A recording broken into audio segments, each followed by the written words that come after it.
नमस्कार सर्वांना, भोगीच्या आज हार्दिक शुभेच्छा. चला तर आता मी खेंगटाच्या भाजीला काय काय घेतले बघू शकताय. गाजर, वाला शेंगा, शेंगदाणे, तीळ आणि चणे, बोरं आणि पेरू एक घेतलेला आहे बघा. पेरू पण घेतलेला आहे. आता ते पेरू पण बघू शकताय तुम्ही. पेरू हिरवाच आहे, बोरं पण हिरवेच आहे. तर चला तर आता इथं मी इथं तेलात हळद मसाला टाकून घेतलेला आहे आणि त्यामध्ये हे धुवून घेतलेलं आपल्याला फ्राय करायचे. बघू शकता आता मी फ्राय करून घेणार आहे. चला तर आता बघून घेतले, म्हणजे बघताय तुम्ही मी फ्राय करून घेतले. आता एक वाटी शेंगकूट घातलेला आहे त्याच्यात. तर आता ह्याच्यामध्ये आपल्याला एक तांब्या पाणी टाकून घ्यायचंय, म्हणजे भाजी शिजली गेली पाहिजे म्हणून.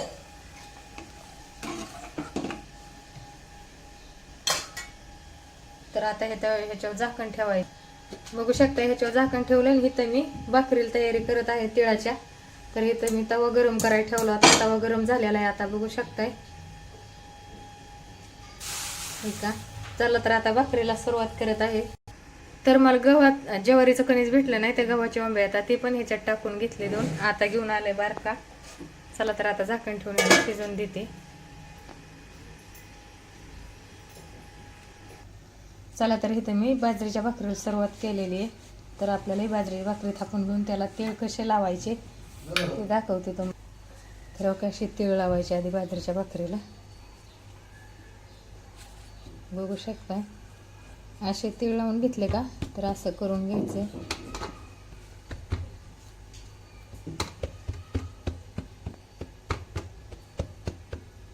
चला तव्यावरती टाकून घेते मी. चला तर आता तव्यावर टाकलेली, आता त्याला पाणी फिरवून घ्यायचंय.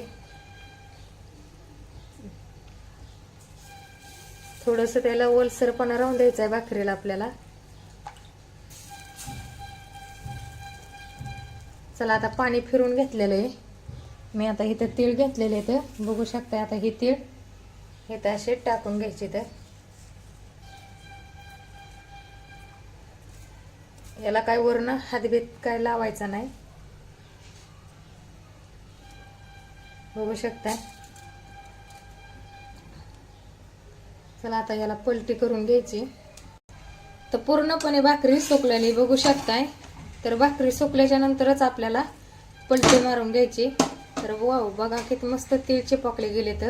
तर ह्या पद्धतीने भाकरी केली का कधीच तीळ तुमचे असे करापणार पण नाहीत आणि तीळ सगळे चिपकले जाणार आहेत.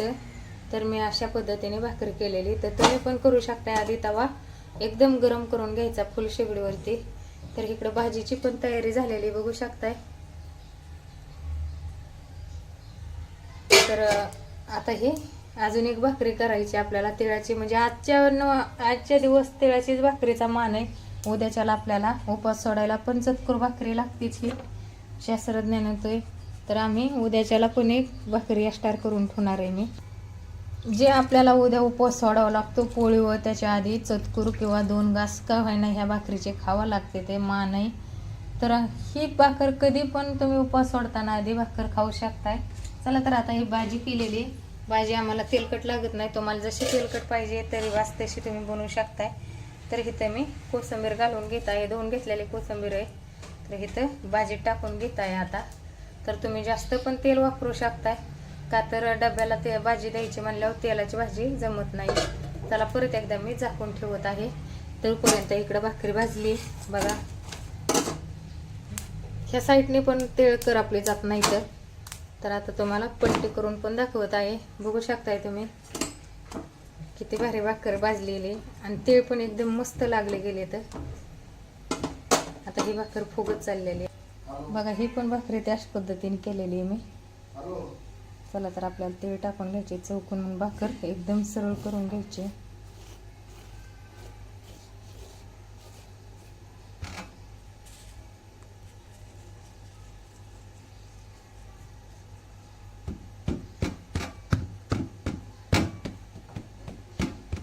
तर इकडे बघू शकता ही भाकरी कशी फुगली बघा. एकदम फुगली गेली भाकरी. तर एकदम मस्त पण भाजली. मी तव्यावरतीच गरम केली भाकरी. तर कडक मस्त भाकरी झाली का छान लागते खायला. चला तर इथं ब्लॉग खतम करत आहे. लाईक कमेंट शेअर सबस्क्राईब करायला विसरू नका. असेच नवीन नवीन व्हिडिओ तुम्हाला बघायला येतील. चला धन्यवाद.